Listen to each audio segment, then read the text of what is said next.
Hello friends. आज के इस डिस्कशन में जो हमारी पूर्वालोकन है, पूर्वालोकन पॉलिटी की 2025 पॉलिटी की जो पूर्वालोकन है, उस डिस्कशन की इस ये नेक्स्ट सीरीज वीडियो में हम बात करेंगे प्रियम्बल से। प्रियम्बल से जितने क्वेश्चन आए हैं प्रीवियस ईयर में, जो भी मतलब पूछे गए हैं, जो घटना चक्र हमारी पूर्वालोकन की है, उसमें जो है कि प्रियम्बल में जितने क्वेश्चन हैं वो हम इस डिस्कशन में देखेंगे। और जो है कि इससे पहले वीडियो में मैंने जो है कि सारी जो है कि इससे पिछले चैप्टर्स को डिस्कस कर दिया है, जिसका लिंक मेरे डिस्क्रिप्शन में डाल दूंगा, आप वहां से चेक कर सकते हैं। और इससे जो है कि वन लाइनर फैक्ट जो थे एनसीईआरटी के, हम जो है कि ये तो डिस्कस कर रहे हैं, पर जो एनसीईआरटी के जो अरिहंत वाली आती है वन लाइनर फैक्ट्स, वो भी जो है कि इससे जो है कि पिछली वीडियो में जो है डिस्कस कर दिए गए हैं। आप जो है कि वो जो है कि चेक कर लीजिएगा। जो दूसरी वीडियो है हमारी मेकिंग ऑफ कॉन्स्टिट्यूशन, जिसमें है इन सब में जो है कि ये जो है कि मैंने इसके प्रियम्बल के भी वहीं पे जो है वन लाइनर डिस्कस कर दिए थे। तो आइए विदाउट फर्दर डिले हम जानते हैं अपने प्रियम्बल के बारे में, और जो है कि इससे रिलेटेड जो भी क्वेश्चंस है उसको हम देखेंगे। तो पहला चीज जानते हैं कि देखिए प्रियम्बल जो है हमारा जो ऑब्जेक्टिव रेजोल्यूशन था, जो ऑब्जेक्टिव रेजोल्यूशन पास हुआ था नेहरू जी द्वारा, पंडित नेहरू जी द्वारा जो है कि उस वक्त जो है कि पास हुआ था, जो 13 दिसंबर 1946 को जो कि ऑब्जेक्टिव रेजोल्यूशन नेहरू जी ने रखा था, वो बाद में जाके लेटर ऑन मॉडिफाई होके पूरा जो है हमारा प्रियम्बल बन गया, जो कि 22 जनवरी 1947 को बना था।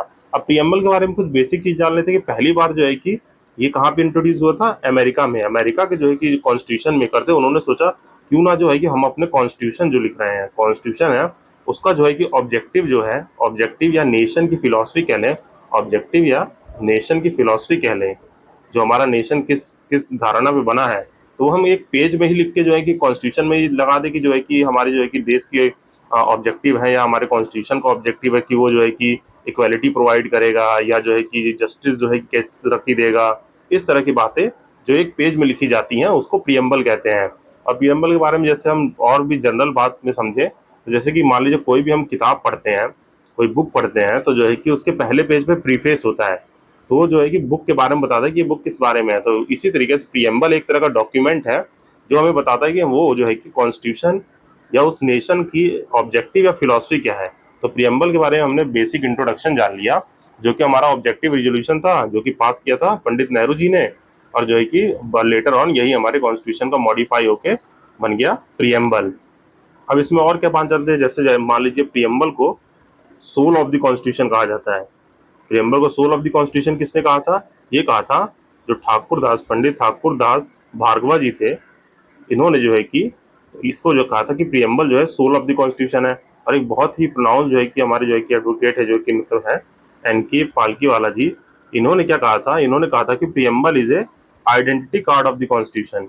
इन्होंने प्रियम्बल को क्या बताया था? आइडेंटिटी कार्ड ऑफ कॉन्स्टिट्यूशन बोला था, कि मतलब जैसे कोई भी आइडेंटिटी कार्ड होता है, ये पूरी पहचान बता देता है कि ये क्या चीज। तो इन्होंने कहा था कि प्रियम्बल जो है डॉक्यूमेंट नहीं, एक आइडेंटिटी कार्ड है कॉन्स्टिट्यूशन का। तो हमने कुछ कुछ बेसिक इन्फॉर्मेशन जान ली, और जो है कि जैसा कि जानते हैं कि 42 कॉन्स्टिट्यूशनल अमेंडमेंट एक्ट में 3 है जो है कि वर्ड जोड़े थे, जो कि सोशलिस्ट, सेकुलर और इंटीग्रिटी था। और धीरे धीरे करके जो है कि क्वेश्चंस के थ्रू अब बाकी चीजों को जानेंगे। तो आइए विदाउट फर्दर डिले अपने पहले क्वेश्चन को देखते हैं, और इस बेसिक इन्फॉर्मेशन को अपने माइंड में रखिएगा, जो हमारा इंट्रो है वो क्वेश्चंस में हेल्प करता है। तो ये जानते हैं कि ये जो है कि लिखा हुआ जो पैराग्राफ, ये हमारे प्रियम्बल के ब्यूटीफुल प्रियम्बल की लाइंस है। तो ये क्या कह रहा है कि we the people of India having solemnly resolve to constitute India into sovereign socialist, secular, democratic republic and secure all its citizen, justice, social, economic, political justice जो है कि 3 तरह की दी जाएंगी। Liberty of thought, expression, belief, faith and worship, 5 तरह की लिबर्टी की बात करता है। Equality of status, opportunity and to promote among them all, मतलब इक्वालिटी की बात करता है, 2 तरह की देगा। फर्टिनिटी की बात करता है, assuring the dignity of the individual and unity and integrity of the nation. The fraternity में जो है कि डिग्निटी मतलब कि सबकी डिग्निटी मेंटेन करेगा, और इंटीग्रिटी ऑफ द नेशन। और ये लाइन जो है, अब यहीं से हमारा क्वेश्चन है, इन अवर कॉन्स्टिट्यूंट असेंबली में ex to do hereby adopt enact and give our self to the constitution. तो कह रहा है कि ये एक्स क्या है? तो जैसा कि जानते हैं हमारा कॉन्स्टिट्यूशन 26 नवंबर 1949 को रेडी हो गया था, और इस दिन जो है कि इमिडिएटली हमारा कॉन्स्टिट्यूशन जो है कि एनफोर्स नहीं किया गया था। इस दिन जो है कॉन्स्टिट्यूशन एनेक्ट हुआ था और अडॉप्ट किया गया था, कुछ प्रोविजन मतलब 16 आर्टिकल इस दिन जो है कि इमिडिएटली जो है कि एनेक्ट और अडॉप्ट कर दिए गए थे।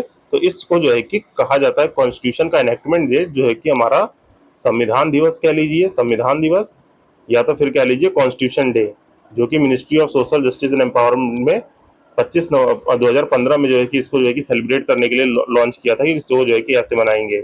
और जो है कि 26 जनवरी 1950 को जो है कि रिपब्लिक डे मनाया जाता है। इस दिन जो है कि क्या हुआ था, रिपब्लिक डे के दिन इस दिन कॉन्स्टिट्यूशन पूरा जितने भी कॉन्स्टिट्यूशन में आर्टिकल थे सबको एनफोर्स कर दिया गया था। तो ये एनफोर्समेंट डे ऑफ कॉन्स्टिट्यूशन जो है, तो ये दो डेट याद रखेंगे। अगर पूछेगा कि एनेक्ट और अडॉप्ट कब हुआ है, तो 26 नवंबर 1950 को। एनफोर्स कब हुआ है, तो 26 जनवरी 1950 को, या ये 1949 में, 1950 में। और ऐसा क्यों? क्योंकि 26 जनवरी के दिन ही स्वराज का जो है कि डे डिक्लेयर किया था कांग्रेस ने, तो जो है कि वो पास पड़ रही थी, इसीलिए जो है कि 26 जनवरी को जो है कि कॉन्स्टिट्यूशन का एनफोर्समेंट डे रखा गया। तो इस क्वेश्चन में जो ये एक्स कह रहा है, तो कह रहा है कि यहाँ पे जो है कि do hereby adopt and enact कह रहा है, तो ये कौन सी डेट हो जाएगी, ये हो जाएगी 26 नवंबर 1949। तो ये बात आपको ध्यान रखनी है। तो हमने पहला क्वेश्चन देख लिया और उसका एक्सप्लेनेशन तो मैंने आपको समझा ही दिया है। अभी कह रहा है कि what was the exact constitutional status of the Republic day on 26/1/1950 में कॉन्स्टिट्यूशन केम इनटू फोर्स। मतलब जब कॉन्स्टिट्यूशन हमारा जो है कि अप्लाई हुआ था, फोर्स में आया था, तो एग्जैक्ट स्टेटस क्या था? हम जानते हैं कि 42वें कॉन्स्टिट्यूशनल अमेंडमेंट एक्ट 1976 ने बाद में ये 3 वर्ड ऐड किए हैं, जो कि सोशलिस्ट, सेकुलर और ये जो है कि इंटीग्रिटी। तो ये जो है कि बाद में स्टेटस, तो वो सब पूछ रहा है कि रिपब्लिक का जो है कि क्या स्टेटस था। तो इसका आंसर हो जाएगा, क्या वो डेमोक्रेटिक रिपब्लिक था खाली? तो नहीं। क्या वो सोवरेन डेमोक्रेटिक रिपब्लिक था? तो हाँ, ये बात सही है। बाकी ये जो सेकुलर है और ये सोशलिस्ट है, तो ये दोनों तो ऐसे ही कट जाएंगे। तो इसका आंसर बी हो जाएगा, जो है कि 26 जनवरी 1950 में ये हमारे प्रीएम्बल का ओरिजिनल स्टेटस था कि हम सॉवरेन थे, डेमोक्रेटिक थे, रिपब्लिक थे। तो ये याद रखना है आपको। तो अगला क्वेश्चन देखते हैं। अगला क्वेश्चन कह रहा है कि what was the exact status. देखिए ये क्वेश्चन जो है कि यूपीपीएससी के मेंस और स्पेशल में पूछा गया था 2009 में और 8 में, और यही सेम क्वेश्चन जो है यूपीएससी ने पूछ लिया 2021 में कि क्या जो है कि कॉन्स्टिट्यूशनल स्टेटस था ये। तो इसका आंसर क्या हो जाएगा? सेम। देखिए क्वेश्चन ऑप्शन भी ऊपर नीचे नहीं किया है, तो इसीलिए जो है कि पीवाईक्यू जो है प्रीवियस ईयर क्वेश्चन हमारे लिए बहुत महत्वपूर्ण हो जाते हैं, इंपॉर्टेंट होते हैं, इसलिए हमें पढ़ना पड़ता है ये। तो आइए अगला क्वेश्चन देखते हैं। अभी अगला क्वेश्चन कह रहा है कि the mind maker of the constitution of India is reflected in which of the following. अब हमारे जो कॉन्स्टिट्यूशन का जो है, मैंने ऊपर समझाया कि कॉन्स्टिट्यूशन किसी भी कॉन्स्टिट्यूशन जो है, प्रीएम्बल जो है, कोई भी ऑब्जेक्टिव बताता है किसी कॉन्स्टिट्यूशन की या नेशन की फिलॉसफी को बता देता है। तो ये क्या बताता है, कि जो है कि कौन सा डॉक्यूमेंट बताता है, इसे क्या फंडामेंटल राइट बताता है, डीपीएसपी की फंडामेंटल, तो ये बताता है हमारा प्रीएम्बल। तो इसका आंसर हो जाएगा प्रीएम्बल, जो कि यहाँ पे देख सकते हैं, preamble reflect the minds and makers of the constitution. ये किसने कहा था? के एम मुंशी जी ने। ये सब जो है कि आपको स्टेटमेंट याद रखनी होगी, क्योंकि आजकल जो है कि इसी तरह से क्वेश्चन पूछता है कि जो है कि ये किसने कहा था कि जो है कि प्रीएम्बल जो है mind maker of the constitution है, तो ये के एम मुंशी जी ने कहा था। सोल ऑफ द कॉन्स्टिट्यूशन किसने कहा था प्रीएम्बल को? तो ये जो है कि ठाकुरदास भार्गवा जी ने कहा था। और जो है कि identity card of the constitution किसने कहा था? तो ये जो है कि एन के पालकीवाला जी ने कहा था। तो ये सब चीजें आप याद रखिएगा।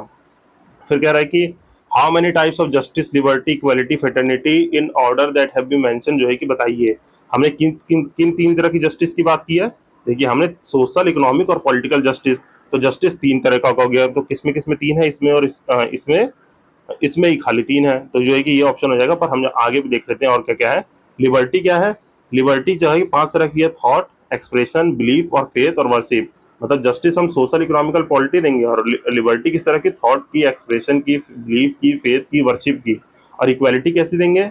इक्वालिटी 2 तरह की, स्टेटस और अपॉर्चुनिटी की इक्वालिटी है।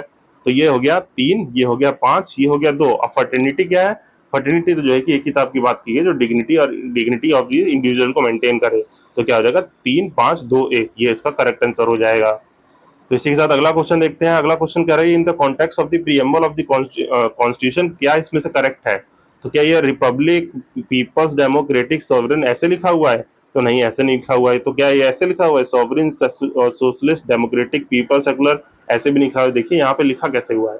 ये लिखा हुआ है, हमें ये याद रहना चाहिए, we the people of India sovereign, socialist, secular, democratic republic. तो ये ऑर्डर सही है, मतलब SSSDR है, मतलब sovereign, socialist, secular, democratic republic. तो ये ऑर्डर सही होगा। तो यहाँ देख लेते हैं किसमें है।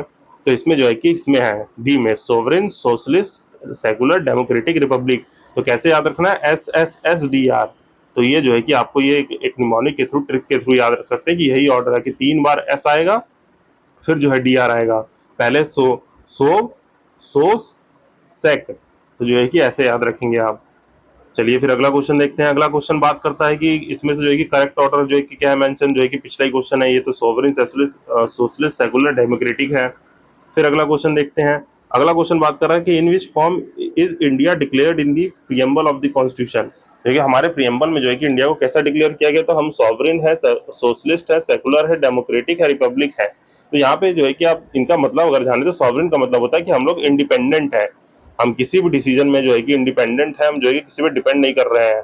मतलब हमारे चाहे इंटरनल अफेयर हो जाए, चाहे वो एक्सटर्नल अफेयर हो, हम जो है कि खुद सक्षम है कोई भी अपना डिसीजन लेने में। हमारी फॉरेन मिनिस्ट्री जो है कि इसको इम्प्लीमेंट करती है, हमारी सॉवरेनिटी को मेंटेन करने के लिए हम सारे डिसीजन इम्प्लीमेंट कर सकते हैं खुद, जो है कि अंडर दी प्रोविजंस। तो जो है कि सोशलिस्ट क्या है, सोशलिस्ट मतलब जो है कि हम सोशलिज्म को फॉलो करते हैं, मीन्स जो है कि रिसोर्सेज जो है सारे पीपल्स में इक्वली डिस्ट्रीब्यूट हो, ऐसा कॉन्सेप्ट जो है कि हम फॉलो करते हैं, कि जिससे जो है कि हम जो है कि पॉलिटिकल, इकोनॉमिक और सोशल जस्टिस और सोशलिज्म इन सब चीज़ों की बात करता है। सेकुलर की बात करें तो सेकुलर बात करता है जो है कि हमारा जो है कि स्टेट का कोई ऑफिशियल रिलीजन नहीं होगा, मतलब जो है कि हमारा कोई भी ऑफिशियल रिलीजन नहीं होगा। और आप जानते ही जैसा कि हम बात करते हैं किसकी, सर्वधर्म संभा की, सर्वधर्म संभा की बात करते हैं हम लोग। तो जो है कि हम सारे ही रिलीजन की रिस्पेक्ट करते हैं, तो यहाँ पे जो है कि सेकुलर वर्ड का मतलब ये है। और डेमोक्रेटिक का मतलब जो भी रिप्रेजेंटेटिव होंगे वो जो है फ्री एंड फेयर इलेक्शन से आएंगे, फ्री और फेयर इलेक्शन से चूज करके आएंगे, तो वो जो है कि डेमोक्रेटिक का मतलब हो गया। और रिपब्लिक का मतलब क्या है, रिपब्लिक का मतलब है कि कोई भी यहाँ पे जो है कि मोनार्की नहीं होगी, नो मोनार्की, कोई भी जो है कि हेड ऑफ दी जो है कि होंगे, तो वो जो है कि चूज करके आएंगे, वो इलेक्टेड होंगे, ना कि जो है कि हेरिडिटरी आएंगे, तो वो इलेक्ट किए जाएंगे। तो ये जो है कि ब्रीफली हमने जो है कि वर्ड्स का मतलब भी देख लिया। चलिए आगे देखते हैं कि कंसीडर करते हैं इनमें से क्या क्या है। ये वर्ड दिया है और कह रहे हैं कि करेक्ट सीक्वेंस ऑफ वर्ड लगाइए। तो करेक्ट सीक्वेंस जो है कि ऊपर देखिए क्या आएंगे, पहले सोशलिस्ट है, पहले सॉवरन है, फिर सोशलिस्ट है, फिर सेकुलर है, फिर डेमोक्रेटिक है, CABD। तो किसमें है सी ए कहाँ है, और CADB है, तो CADB हो जाएगा, CADB। तो चलिए ठीक है, अगला देख लेते हैं। अगला कह रहा है कि एक्सप्रेशन जो है सोशलिस्ट वो इंट्रोड्यूस हुआ था in the parliament of the in the preamble of the Indian constitution by which amendment. जो है कि सोशलिस्ट वर्ड किससे हुआ था, 42वें कॉन्स्टिट्यूशनल अमेंडमेंट से ऐड हुआ था, क्योंकि 42वें कॉन्स्टिट्यूशनल अमेंडमेंट एक्ट ने ही 3 वर्ड ऐड किए थे, कौन से, सोशलिस्ट, सेकुलर और इंटीग्रिटी। ये 3 वर्ड जो है कि 42वें कॉन्स्टिट्यूशनल अमेंडमेंट एक्ट 1976 के ऐड किए थे। तो जो है कि इसका एक्सप्लेनेशन हो गया। फिर अगला देख लेते हैं। अगला बात करता है कि which of the following was inserted in the preamble by the this. तो कौन सा वर्ड, कौन कौन से हुए थे, तो सोशलिस्ट और सेकुलर हुए थे। और अगला क्वेश्चन क्या कह रहा है कि फिर से वही क्वेश्चन है कि कौन से अमेंडमेंट्स हुए थे 42वें कॉन्स्टिट्यूशनल अमेंडमेंट एक्ट से। ये जो है बार बार जो क्वेश्चन आते हैं वो हमारे रिवीजन के लिए होते हैं, और इसीलिए जो है कि थोड़ा फास्ट अप पढ़ते हैं हम, कि जो है कि हम रिवाइज कर ले। एक बार आप क्वेश्चन पढ़े रहेंगे तो जो है कि आपके दिमाग में बहुत जल्दी जल्दी ये सब फीड हो जाएगा, इसलिए थोड़ा इसको फास्ट अप मोड में हम लोग चल रहे हैं। तो देखते हैं अगला, which of the following describe the India as the secular state. इसमें से सेकुलर स्टेट कौन डिफाइन करता है, क्या फंडामेंटल राइट करते हैं कि प्रीएम्बल करता है, कि जो है कि 9 शेड्यूल के डायरेक्टिव प्रिंसिपल। तो जैसा कि हम जानते हैं जो है कि हमारे प्रीएम्बल में सेकुलर वर्ड जो है कि 42वें कॉन्स्टिट्यूशनल अमेंडमेंट एक्ट से ऐड किया गया था, जो हमारे स्टेट के नेचर को सेकुलर बना देता है। तो ये बात आप ध्यान रखेंगे कि किसने कहा था, प्रीएम्बल ने कह दिया था। फिर अगला देखते हैं कि which of the following word not included in the preamble. जो है कि 1975 तक जो है कि कौन सा वर्ड इसमें इंक्लूडेड नहीं था, क्या वो फेटर्निटी था, सॉवरन था, इक्वलिटी था, कि इंटेग्रिटी था। तो जैसा कि हम जानते हैं ये सब वर्ड हमारे ओरिजिनल कॉन्स्टिट्यूशन में थे। इंटीग्रिटी जो है कि बाद में ऐड किया गया था 1976 में। फिर अगला क्वेश्चन क्या कहता है, अगला क्वेश्चन कह रहा है कि which of the following word have been added to the preamble by 42nd amendment. जो है कि 42nd अमेंडमेंट से कौन सा वर्ड ऐड, कौन कौन से वर्ड ऐड किए गए। तो हम जानते हैं ये जो है कि 2 वर्ड सोशलिस्ट और सेकुलर किए गए हैं, सॉवरेन पहले से था, और ग्राम स्वराजिक ऐसा कोई वर्ड ही नहीं है हमारे प्रीएम्बल में। तो जो है कि इसका आंसर 1 और 3 हो जाएगा।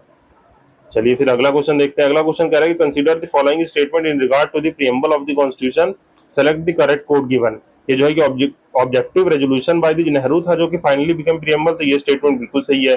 क्या ये नॉन जस्टिएबल है, तो जो है कि ये जो है कि नॉन जस्टिएबल भी है। क्यों, इसका नॉन जस्टिएबल का मतलब क्या है, नॉन जस्टिएबल मतलब हो गया कि अगर कोई इसका जो है कि वायलेशन हो रहा है, अगर कोई इसका वायलेशन हो रहा है, तो आप इसके वायलेशन के लिए सुप्रीम कोर्ट में डायरेक्ट नहीं जा सकते हैं, कि जो है कि आप जो है कि सुप्रीम कोर्ट में नहीं जा सकते हैं, जो कि एनफोर्सेबल नहीं है, एनफोर्सेबल बाय लॉ नहीं है। तो ये जो है कि इसीलिए नॉन जस्टिएबल है। जैसे फंडामेंटल हमारा राइट क्या है, फंडामेंटल राइट जो है जस्टिएबल इन नेचर है। जस्टिएबल इसका मतलब क्या होता है, जस्टिएबल का, अगर मान लीजिए कोई आपका 14, 15 कोई भी आर्टिकल 21 अगर कोई आपका वायलेट कर रहा है, उसका जो है कि आपको जो है कि वायलेशन हो रहा है, तो आप जो है कि डायरेक्ट सुप्रीम कोर्ट में जा सकते हैं, क्योंकि वो एनफोर्सेबल बाय कोर्ट है। तो वहां जो है कि सुप्रीम कोर्ट उसको इंटरप्रेट करके जो है कि आपके राइट को प्रोटेक्ट करेगा। तो प्रीएम्बल के केस में ऐसा नहीं है, वो नॉन जस्टिएबल इन नेचर है। तो नॉन जस्टिएबल और नॉन एनफोर्सेबल है, तो मतलब वो enforceable in court of law नहीं है, तो ये आपको याद रखना है। इट कांट बी अमेंडेड, हम जानते हैं कि जैसा कि एक बार तो अमेंड हो ही चुका है 42वें कॉन्स्टिट्यूशनल अमेंडमेंट एक्ट से, तो ये अमेंडमेंट हो सकता है, तो ये ऑप्शन गलत है। Preamble can not override the specific provision of the constitution, ये जो है कि बात सही है, क्योंकि जो है कि उसमें जो भी रखा है वो बेसिक स्ट्रक्चर में आता है, तो उससे जो है कि कोई भी, जैसे मान लीजिए कोई इक्वेलिटी है, अब इक्वेलिटी ऑफ जो है कि हमने जो है कि बात की है equal status of the opportunity की, जो हमारा बात करता है आर्टिकल 16 बात करता है, जिसकी मान लीजिए आर्टिकल 16 और 15 बात कर रहा है जो है कि डिस्क्रिमिनेशन बेसिस पे, और ये बात करता है कि आप जो है कि पब्लिक एम्प्लॉयमेंट में सबको इक्वल अपॉर्चुनिटी मिलेगी, तो अगर वो वायलेट हो रहा है तो प्रियम्बल जो है कि प्रियम्बल अगर वो चेंज करना चाहते हैं तो वो नहीं कर सकते, क्योंकि वो हमारे बेसिक स्ट्रक्चर को चेंज करेगा। तो इसका आंसर क्या हो जाएगा, पहला सही है, दूसरा सही है, चौथा सही है, तीसरा गलत है, तो ये हो जाएगा बी आंसर। और इसका एक्सप्लेनेशन तो मैंने आपको एक्सप्लेन कर ही दिया है। तो चलिए फिर आगे देखते हैं, अगला क्वेश्चन क्या है कि legal nature of the constitution क्या है, तो ये नॉन एनफोर्सेबल है, जो कि ऊपर ने बताया कि ये non justiciable, non enforceable by the court of law है, मीन सुप्रीम कोर्ट में इसमें डायरेक्ट वॉक नहीं कर सकते हैं। फिर अगला क्वेश्चन क्या है कि कौन से जो है कि अमेंडमेंट किया था, तो 42वें कॉन्स्टिट्यूशनल अमेंडमेंट एक्ट ने जो है कि 3 वर्ड ऐड किए थे, जो कि हम जानते हैं ये कौन कौन से हैं। फिर जो है कि टर्म सोशलिस्ट किससे ऐड हुआ था, वो 42वें कॉन्स्टिट्यूशनल अमेंडमेंट एक्ट से हुआ था। फिर जो है कि फिर से वही क्वेश्चन है कि कौन से अमेंडमेंट एक्ट से हुआ था, तो 42वें कॉन्स्टिट्यूशनल अमेंडमेंट एक्ट से। फिर अगला क्वेश्चन कह रहा है कि कौन कौन से जो है कि 26 नवंबर 1949 में विच वर्ड जो है कि इनमें से कौन सा वर्ड जो है कि हमारे प्रियम्बल में नहीं था, मतलब जो है कि इस डेट पे 26 नवंबर 1949 में कौन सा वर्ड जो है कि प्रेजेंट नहीं था, क्या वो सोशलिस्ट था, सेकुलर था, इंटीग्रिटी था कि रिपब्लिक था। तो इस सेकुलर हमारे में प्रेजेंट नहीं था, और इंटीग्रिटी जो है कि नहीं प्रेजेंट था, और जो है कि आपका सोशलिस्ट भी नहीं था, क्योंकि ये तीनों वर्ड जो है 42वें कॉन्स्टिट्यूशनल अमेंडमेंट एक्ट से ऐड किए गए हैं, तो ये आंसर हो जाएगा। खाली जो है प्रेजेंट कौन सा था, रिपब्लिक प्रेजेंट था। अब जैसे देखिए इसको एलिमिनेशन से करना होता तो जानते कि रिपब्लिक प्रेजेंट था, तो जो है कि 4 इधर से काट देते, इधर से काट देते, इधर से, तो आंसर जो है हमारा यही बच जाता है। फिर आगे देखते हैं, अगला क्वेश्चन कह रहा है कि सेकुलर किसने ऐड किया था, 42वें कॉन्स्टिट्यूशनल ने किया था। चलिए फिर अगला क्वेश्चन देखते हैं। ये सब जो है कि मतलब बार बार आ रहे हैं, इसलिए जो है कि मैं इसको बस एक बार जो है कि बोल के तुरंत क्या दे रहा हूँ कि चलिए अगला क्वेश्चन देख लेते हैं। फिर अगला क्वेश्चन कह रहा है कि गोल ऑफ द कॉन्स्टिट्यूशन क्या है, कि सिक्योर ऑल सिटीजन, क्या क्या सिक्योर करता है, जस्टिस सिक्योर करता है, सोशल इकोनॉमिक, जी बिल्कुल सही बात है, जस्टिस सिक्योर करता है, पॉलिटिकल जस्टिस की, सोशल और इकोनॉमिक जस्टिस की। जैसे पॉलिटिकल जस्टिस कैसे सिक्योर होता है हमारा, आर्टिकल 326 में जो है कि सबको वोटिंग राइट है वैसे। और सोशल कैसे होता है, सोशल देखें तो जो है कि आर्टिकल जैसे मान लीजिए इक्वलिटी बिफोर लॉ हो गया, जो है कि या जो है कि नो डिस्क्रिमिनेशन, जो है कि प्रोहिबिट डिस्क्रिमिनेशन करता है किसी जो है कि ग्राउंड पे, जो है कि on the religion, caste, sex की बेसिस पे। और जो है कि इकोनॉमिक जस्टिस कैसे हो गया, इक्वल पे और वेजेस, जो है कि जैसे मान लीजिए आर्टिकल 59 में जो है कि लाइवलीहुड इन सब की बात की गई है, तो जस्टिस इस तरह से देता है। फिर liberty of thought and expression देता है, जैसे हमारे आर्टिकल 19 में ही freedom of speech, expression, movement जो है कि सब कुछ है, तो ये लिबर्टी की बात करता है। और कौन सी लिबर्टी होती है, ये पॉजिटिव लिबर्टी होती है। ये पॉजिटिव लिबर्टी का मतलब क्या हो गया, पॉजिटिव लिबर्टी मतलब स्टेट जो है कि रीजनेबल रेस्ट्रिक्शन लगा सकती है आपके ऊपर, मतलब जैसे मान लीजिए आपको जो है कि गलत काम करेंगे तो जो है कि आपकी लिबर्टी को जो है रेस्ट्रिक्ट किया जा सकता है, कि आप जो है कि रात में 2 बजे चाहें तो जो है कि तेज तेज गाना बजा रहे हैं, और जो है कि ये पब्लिक जो है इससे डिस्टर्ब हो रही है, तो वो पब्लिक न्यूसेंस में आएगा, और आपकी जो है कि आज़ादी, मतलब जो लिबर्टी है उसको जो है रेस्ट्रिक्ट करेंगे, ये पॉजिटिव कॉन्सेप्ट में आता है। और जो है नेगेटिव लिबर्टी क्या होती है, नेगेटिव लिबर्टी होती है जहाँ पे स्टेट कोई अपना रोल ना प्ले करे, मतलब कोई इंसान कुछ भी करे, मतलब जो है कि चाहे किसी को जो है कि परेशान करे या कुछ करे, स्टेट जो है कि कोई रेस्ट्रिक्शन नहीं लगाई है। फॉर एग्जांपल बताया है मैंने जो है, तो ये जो है आप ध्यान रखेंगे, तो पॉजिटिव लिबर्टी को फॉलो करता है, जो है कि इसे बता दिया मैंने, आर्टिकल 19 में जो है कि थॉट एक्सप्रेशन की आज़ादी है। फिर इक्वलिटी ऑफ अपॉर्चुनिटी, जो कि मैंने बताया कि आर्टिकल 16 में दे रखा है कि जॉब वॉब सबको जो है कि इक्वल दी जाएगी, और जो है कि हमारे डीपीएसपी में मेंशन है, जैसे 39 हो गया जो है कि इक्वल पे और इक्वल लॉ का जो है कि 41 में हो गया, तो ये सब है। फिर dignity of the individual, mean जो है कि सारे इंडिविजुअल की डिग्निटी मेंटेन करेंगे, जैसे आर्टिकल 17 ऑब्लिशन ऑफ अनटचेबिलिटी की बात करता है, तो वो कोई भी डिस्क्रिमिनेशन नहीं कर सकते आप जो है आर्टिकल 15 में, तो ये सब जो है डिग्निटी में आ जाता है। तो ये सारे तरह की जो है कि सिटीजन को जो है सिक्योर करता है जो है हमारा कॉन्स्टिट्यूशन, तो इसका चारों आंसर हो जाएगा। तो हमने बहुत ब्रीफली देख लिया इसको। फिर अगला क्वेश्चन देखते हैं। अगला क्वेश्चन कहता है कि India is a sovereign socialist secular democratic republic, और जो है कि substituted by sovereign democratic republic, जो है कि तो इसका जो है कि ये आंसर हो जाएगा। दोनों स्टेटमेंट सही भी, और 42वें कॉन्स्टिट्यूशनल अमेंडमेंट एक्ट ने इसको जो है कि सब्स्टिट्यूट किया था, तो ये एक्सप्लेनेशन हो गया।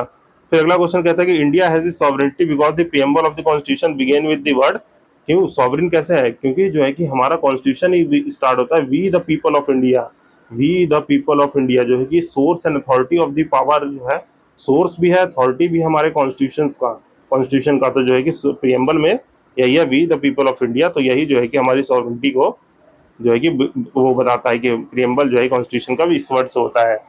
क्या होता है कि इंडियन जो है कि पीपल सॉवरेन कैसे हैं, तो we the people of India से, तो ये आपको याद रखना है। फिर अगला क्वेश्चन क्या बात करता है, अगला क्वेश्चन कह रहा है कि where where have the words we the people of India been use in the constitution, तो हमारे प्रीएम्बल में यूज है।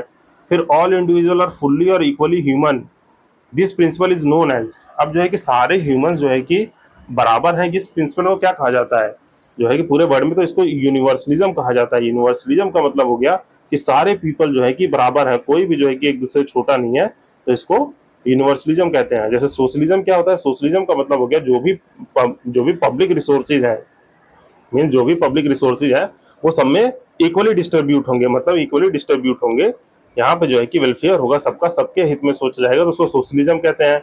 इंटरएक्सिज्म किसे कहते हैं, जो मतलब एक दूसरे के विपरीत हो, जैसे कोई भी चीज एक दूसरे पे डिपेंड हो, जैसे मान लीजिए ये माइंड है और ये बॉडी है, तो दोनों के जो है कि एक्शन एक दूसरे को इम्पैक्ट करते हैं। उसी तरीके से जैसे आप जो है कि बहुत थके हुए हैं, बॉडी बहुत थकी हुई, तो जो है माइंड जो है पढ़ने का मन नहीं करता है, पर जो है कि जब ज्यादा जो है कि पढ़ लेते हैं तो बॉडी थक जाती है। तो इस एग्जाम्पल से आप इसको जो है कि समझ सकते हैं, माइंड और बॉडी जो है कि इंटर एक्शनिज्म का एग्जाम्पल है।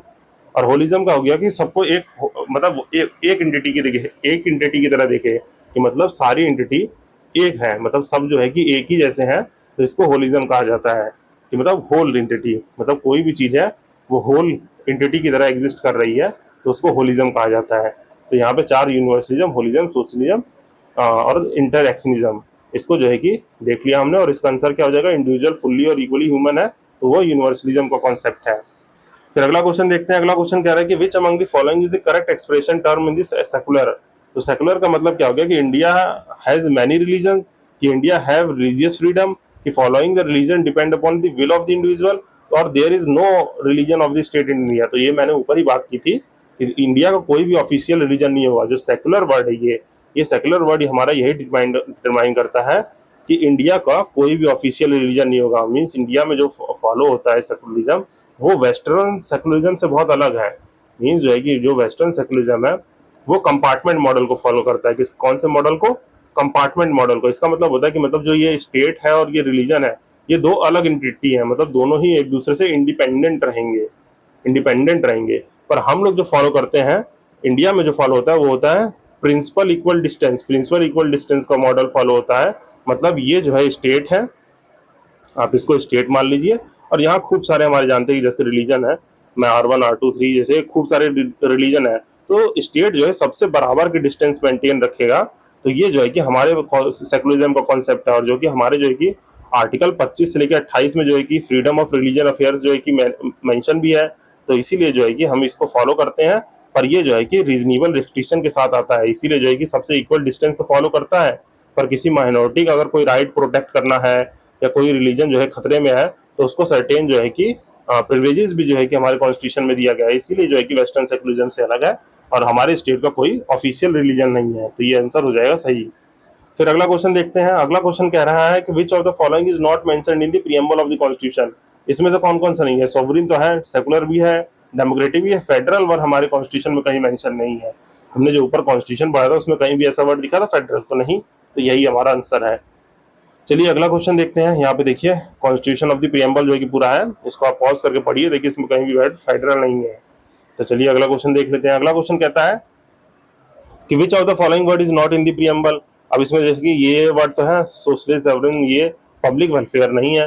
हालांकि जो है कि सोशलिस्ट जो है कि एक सोशलिज्म का कॉन्सेप्ट है जिसमें पब्लिक वेलफेयर होता है, पर ये मेंशन नहीं है वर्ड, तो ये जो है कि इसमें कंफ्यूज नहीं होना कि नहीं सोशलिस्ट तो वर्ड है, सोशलिस्ट का मतलब तो क्या सामाजिक लोग, तो सामाजिक में तो जो है कि पब्लिक का वेलफेयर करते हैं, तो जो है कि वो बात नहीं है। तो इसमें पूछा कि कौन सा वर्ड नहीं है, तो पब्लिक वेलफेयर जो है कि हमारे कॉन्स्टिट्यूशन प्रीएम्बल में नहीं है।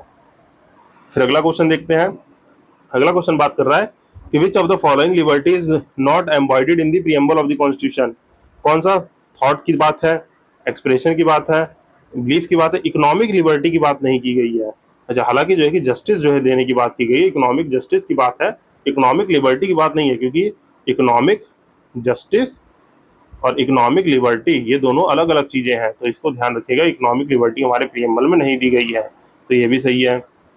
चलिए अब जो है कि अगला क्वेश्चन देखते हैं। अगला क्वेश्चन क्या है, विच among the following is not mention in the preamble of the constitution. इसमें से प्रीएम्बल ऑफ द कॉन्स्टिट्यूशन में कौन सा मेंशन नहीं है, तो वो रिलीजियस जस्टिस नहीं है। सोशल जस्टिस है, पॉलिटिकल, इकोनॉमिक, रिलीजियस जस्टिस नहीं है। हमारे कॉन्स्टिट्यूशन में सेकुलर वर्ड तो है, पर वो सेकुलरिज्म कैसा है, फ्रीडम ऑफ रिलीजन के लिए, मतलब स्टेट, कोई भी जो है स्टेट का कोई ऑफिशियल रिलीजन नहीं होगा, और जो है कि हमारे पास अगर रिलीजियस फ्रीडम है, जो कि हमारे आर्टिकल 25 से 28 में मेंशन है, 25 से 28 में हमारे पास रिलीजियस फ्रीडम है, तो जो है कि उसको रिलीजियस जस्टिस से मत रिलेट करिएगा, तो ये जो है कि आंसर गलत हो जाएगा। तो यही हमारा ऑप्शन डी जो है कि इसका आंसर है। फिर अगला क्वेश्चन कहता है कि which of the following is true in relation to the preamble of the constitution. कह रहा है कि इसमें से कौन सा स्टेटमेंट जो है कि सही है, ट्रू है in in relation of the preamble. तो देखिए पढ़ते हैं, जो है कि सोशलिस्ट और जो है कि secular word not the part in the constitution enforcement जो है, तो ये हालांकि स्टेटमेंट पहला ही सही निकल गया, पर हमें और भी स्टेटमेंट पढ़ने चाहिए। तो अगला स्टेटमेंट कह रहा है कि अब mention word are inserted by the 1977, 1970 में हुआ था। नहीं, हम जानते हैं कि जो है कि हमारा 42nd कॉन्स्टिट्यूशनल अमेंडमेंट जो है 1976 में हुआ था, तो ये इस बात का आपको ध्यान रखना है। फिर जो है कि अब mention word inserted amended in 1985, तो ये तो गलत है, जैसा कि मैंने बताया कि ये जो है कि 42वें संशोधन जो है 1976 से ऐड हुआ था। फिर दो वर्ड जो है कि are not, these two word are not the part of the preamble, ये दो दो वर्ड जो है कि पार्टी ऑफ प्रीएम्बल नहीं है, तो ये तो गलती हो गया, इसमें जो कोई वर्ड ही मेंशन नहीं है क्वेश्चन में। हालांकि स्टेटमेंट में मेंशन है, क्वेश्चन में मेंशन नहीं किया, तो ये स्टेटमेंट तो ऐसे ही गलत है, तो इसका ये आंसर हो जाएगा। फिर अगला क्वेश्चन कहता है which part of the Indian constitution has describe as the soul of the constitution. तो हम जैसे कि जानते हैं कि सोल ऑफ द कॉन्स्टिट्यूशन किसने कहा था, ठाकुर दास भार्गवा जी ने कहा था। इन्होंने जो है कि इसको सोल ऑफ द कॉन्स्टिट्यूशन कहा था, और जो है कि ये हमारा प्रीएम्बल को इन्होंने कहा था। तो चलिए फिर आगे देखते हैं क्या कहता है। अगला क्वेश्चन है जो है कि who among the following called the preamble of the Indian constitution horoscope of the sovereign democratic republic. तो ये जो है के एम मुंशी जी ने कहा था, ये जो है कि हम ऊपर भी पढ़ के आए कि होरोस्कोप किसने कहा था, ये के एम मुंशी जी ने कहा था। फिर अगला क्वेश्चन क्या बात करता है कि term as a sacred document, जो है कि प्रीएम्बल जो है who has term the constitution, मतलब कॉन्स्टिट्यूशन को, प्रीएम्बल को नहीं, कॉन्स्टिट्यूशन को किसने सेक्रेट डॉक्यूमेंट कहा था, तो ये बी आर अम्बेडकर ने कहा था। बी आर अम्बेडकर ने कहा था कि ये कॉन्स्टिट्यूशन जो है कि होली जो है कि एक जो है कि ग्रंथ की तरह है, सेक्रेट डॉक्यूमेंट है, तो ये आपको ध्यान रखना है। चलिए फिर अगला क्वेश्चन देखते हैं। अगला क्वेश्चन कहता है कि किस केस में जो है कि ये बताया गया था सुप्रीम कोर्ट ने कि प्रीएम्बल जो है कि पार्ट नहीं है। ये कौन सा पहला केस था, तो पहला जो है बैरोबरी यूनियन का केस था, बैरोबरी केस था, जिसमें जो है कि सुप्रीम कोर्ट ने कहा था कि जो हमारा प्रीएम्बल है वो हमारे कॉन्स्टिट्यूशन का पार्ट नहीं है। फिर जो है कि बाद में लेटर ऑन जो है कि ये बात होते होते जो है कि केशवानंद भारती केस में कह दिया था preamble is the basic structure of the constitution. तो ये हम ये आगे वाले क्वेश्चन में देख लेंगे। तो बैरीबरी केस था 1960 का, ये बैरीबरी यूनियन केस, जिसमें सुप्रीम कोर्ट ने कह दिया था कि ये जो है कि इंटीग्रल पार्ट नहीं है कॉन्स्टिट्यूशन का। फिर अगला केस देखते हैं कि पहली बार जो है कि in which of the following cases held that preamble forms a part of the constitution. ये पहली बार किस केस में हुआ था, तो ये Bombay versus union of India case में पहली बार कहा गया था कि प्रीएम्बल जो है कि फॉर्म करता है पार्ट ऑफ द कॉन्स्टिट्यूशन, मतलब preamble as a part of the constitution consider किया गया था, तो ये आपको ध्यान रखना है। तो बैरोबरी में क्या कहा था कि ये पार्ट नहीं है, पर केशवानंद भारती में जो है कि 1973 में कहा गया था कि ये पार्ट है कॉन्स्टिट्यूशन का। और पहली बार जो है कि सुप्रीम कोर्ट ने कब ये डिक्लेयर किया था कि फॉर्म करता है प्रीएम्बल जो है कॉन्स्टिट्यूशन का पार्ट, वो बम्बई केस था। तो जो है कि ये जो है कि एक्सप्लेन कर दिया आपको, जो कि 1994 में जो है कि इसकी बात हुई थी। अब आगे देखते हैं। आगे जो है कि बात है कि in which of the following case Supreme Court ने regard preamble as the basic structure of the Indian constitution.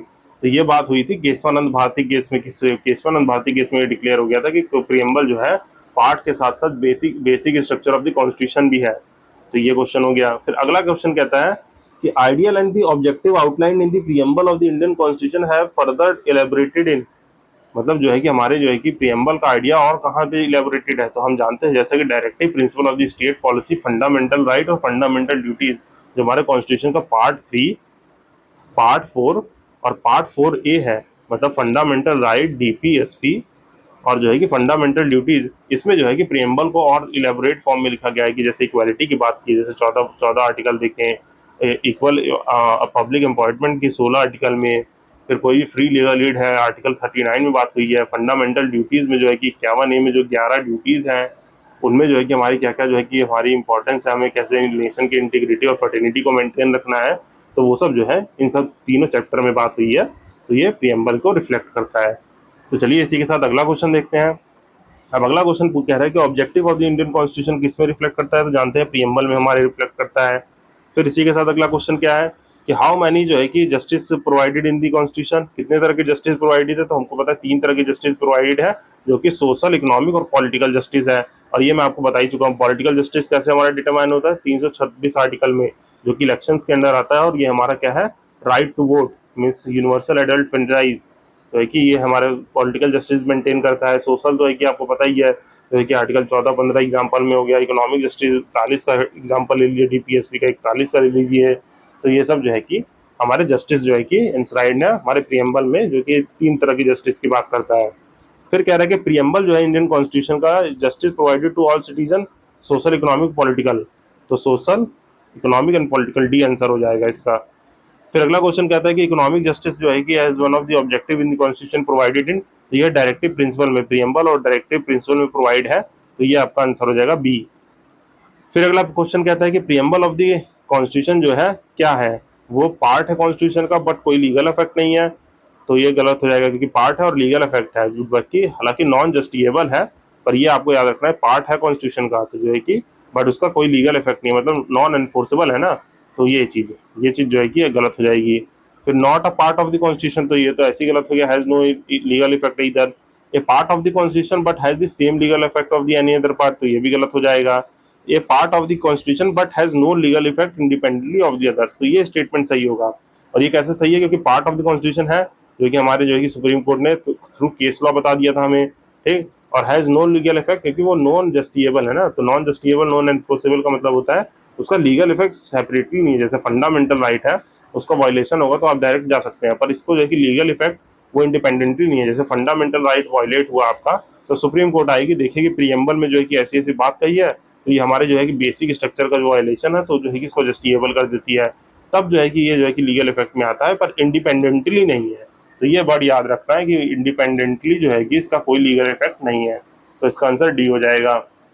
फिर अगला क्वेश्चन बात करता है कि preamble given in the constitution जो है क्या क्या बातें करता है, is not enforceable in the court of law, बिल्कुल सही बात है। Is important and have utility, तो ये स्टेटमेंट भी सही है। और describe the aim of the governance, तो ये स्टेटमेंट भी सही है। और help to give a judicial meaning to our constitution, तो ये भी स्टेटमेंट सही है। तो ये 1 2 3 4 चारों स्टेटमेंट सही है।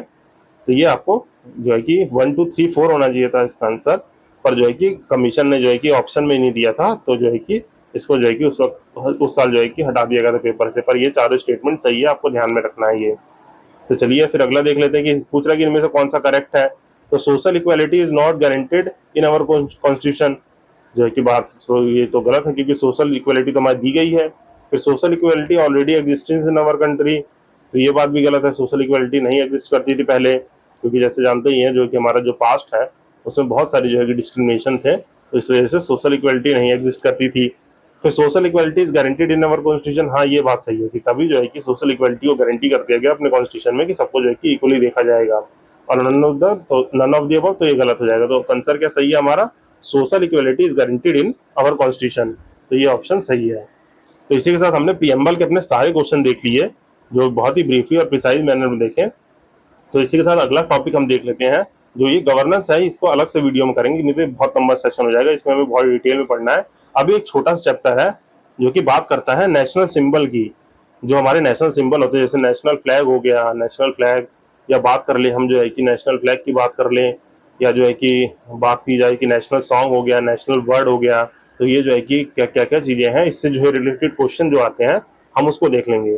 तो ये जो है कि डिटेल जो है कि पढ़ेंगे, मतलब आप इसको पढ़ना हो तो एक बार जो है कि पॉज करके पढ़ लीजिएगा, पर हम डायरेक्ट क्वेश्चन देखें तो वहीं से ये चीज़ें कवर हो जाएंगी। तो आइए हम अपने क्वेश्चन की तरफ बढ़ते हैं। पहला क्वेश्चन क्या कह रहा है कि in which year the Jana Gana Mana adopted as the national anthem of the constitution, मतलब national anthem of the India, constitution कह दिया सॉरी मैंने, इंडिया में जो है कि जनगण मन को पहली बार जो है कि कब अडॉप्ट किया था नेशनल एंथम, तो ये 1950 में हुआ था। 24 जनवरी 1950 को जो है कि ये सॉन्ग को जो है कि गाया गया, और जो है कि इसको जो है कि नेशनल एंथम की तरह जो है कि अडॉप्ट कर लिया गया कि ये हमारा नेशनल एंथम होगा। तो जो है कि ये जो है कि आपको याद रखना है कि जनगण मन जो है कि किसने जो है कि कौन से डेट को हुआ था, 24 जनवरी 1950 में जो है कि ये हमारा अडॉप्ट हो गया था एज ए नेशनल एंथम जनगण मन।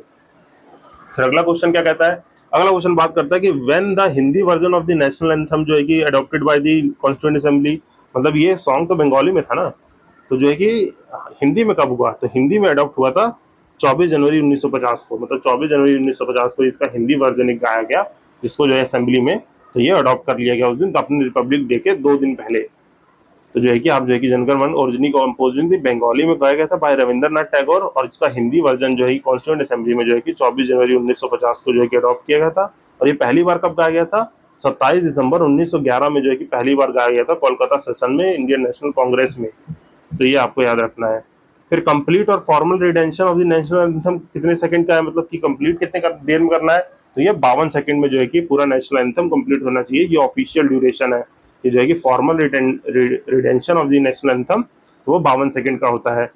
फिर अगला क्वेश्चन क्या बात करता है, अगला क्वेश्चन कहता है कि स्टेट एम्बल जो है वो जो है कि अडॉप्ट किया गया था by the government of India, और किस डेट पे, ये 26 जनवरी 1950 को अडॉप्ट किया गया था। जो हमारा जानते हैं सारनाथ में अशोका पिलर है, जो अशोक ने जो है कि अशोक सम्राट ने जो है कि पिलर बनवाया था, तो उसमें जो है कि जो अशोक चक्र है, मतलब जो वो एम्बल है, नेशनल एम्बल एम्बल जानते हैं, मैं यहाँ पे फोटो तो नहीं दिखा सकता पर आपने सबने ही देखा होगा, जो अशोक स्तंभ में जो है कि 3 शेर बने होते हैं, और जो है कि यहाँ पे बीच में अशोक चक्र होता है, नीचे अबैकस के टाइप का होता है। तो ये रफली मैंने बना दिया, इसको जो है कि कोई ऐसे नहीं लेगा, तो ठीक। तो जो है कि उसको जो है कि नेशनल एम्बल की तरह अडॉप्ट किया गया था 26 जनवरी 1950 में। फिर जो है कि कब जो है कि कॉन्स्टिट्यूंट असेंबली ने नेशनल फ्लैग को अडॉप्ट किया था, तो ये 22 जुलाई 1947 को जो है कि नेशनल फ्लैग हमारा अडॉप्ट कर लिया गया था। जो है कि ये ध्यान रखना है आपको, जो नेशनल फ्लैग जो है कि अडॉप्ट किया गया था वो 22 जुलाई 1947 को किया गया था। अगले क्वेश्चन में देख लेते हैं हम लोग कि design of the national flag was adopted by the constitution on this date, तो हाँ, तो ये 22 जुलाई 1947 को हुआ था।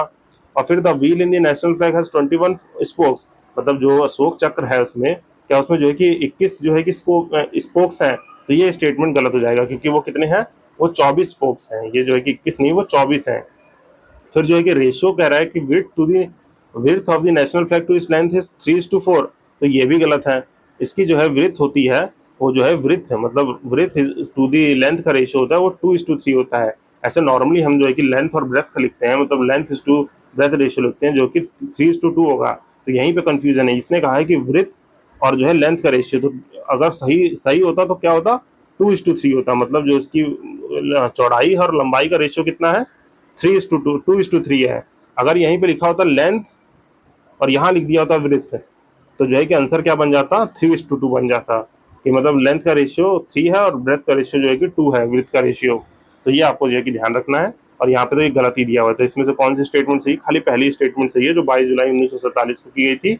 इसमें 24 स्पोक होते हैं और रेशियो होता है जो है कि 2:3 का, विड्थ टू द लेंथ, और लेंथ टू द विड्थ पूछे तो 3:2 होता है। फिर अगला क्वेश्चन बात करता है कि on which following date constituent assembly India adopted the national flag, फिर वही क्वेश्चन है, तो 22 जुलाई 1947।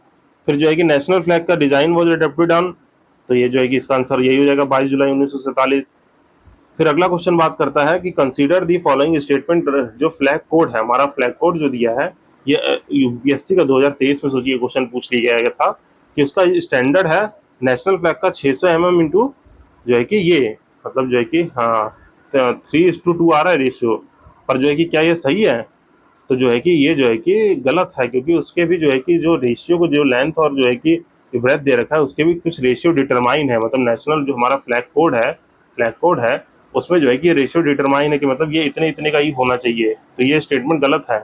और जो है कि दूसरा तो सही है कि जो इसकी लेंथ और हाइट का जो विड्थ का जो रेशियो होता है वो 3:2 होता है, पर इसका आप रेशियो निकालेंगे तो जो है कि 3:2 ही आ जाएगा, क्योंकि 200 में जो है कि 3 बार में कटेगा, 2 बार में कटेगा, पर उससे कुछ स्टैंडर्ड साइज डिटरमाइन है, इसलिए जो है कि फ्लैग साइज देख लें तो वो इन साइज का ही होना चाहिए।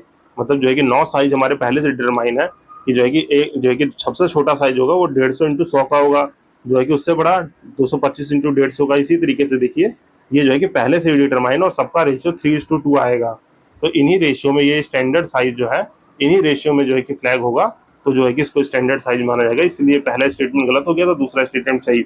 और ऐसे ही देखिए यूपीएससी जैसे या यूपीपीएससी कोई भी एग्जाम हो, ऐसी स्टेटमेंट बेस्ड क्वेश्चन में जो है कंफ्यूज कर देता है। यहाँ रेशियो 3:2 दिया है, अब बच्चा सोचेगा ये 3:2 तो आ रहा है, अब जो है कि खटैक से जो है कि पहला मार देगा कि दोनों स्टेटमेंट सही और पहला करेक्ट जो है कि एक्सप्लेन कर रहा है।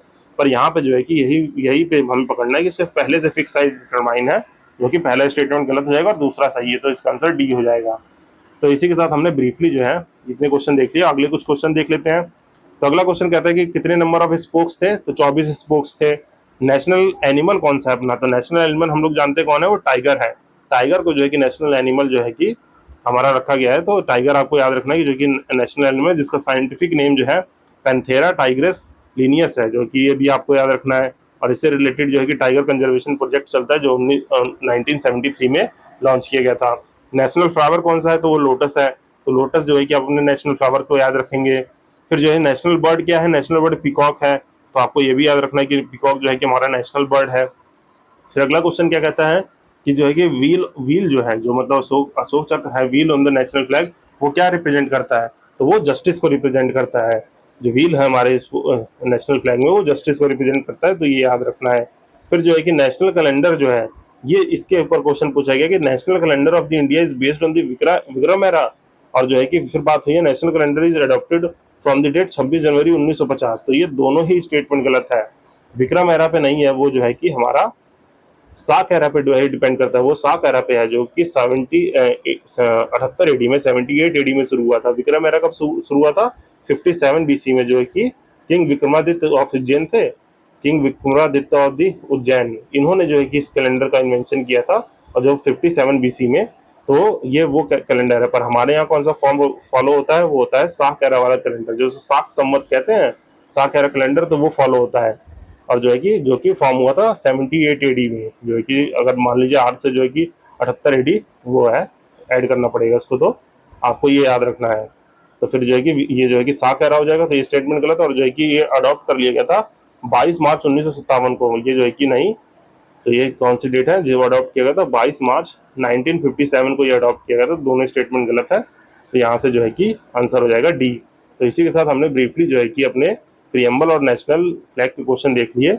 अब हम इस डिस्कशन को खत्म करते हैं।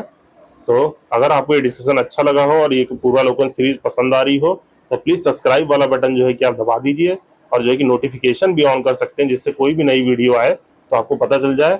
और ज़्यादा से ज़्यादा इसको लाइक, शेयर और सब्सक्राइब कीजिए। Thank you for this listening to the end of this session. तो तब तक के लिए जो है कि हम जो है कि अब अगले सेशन में मिलते हैं। तो signing off till then, this side Ashish Bhaskar, happy learning.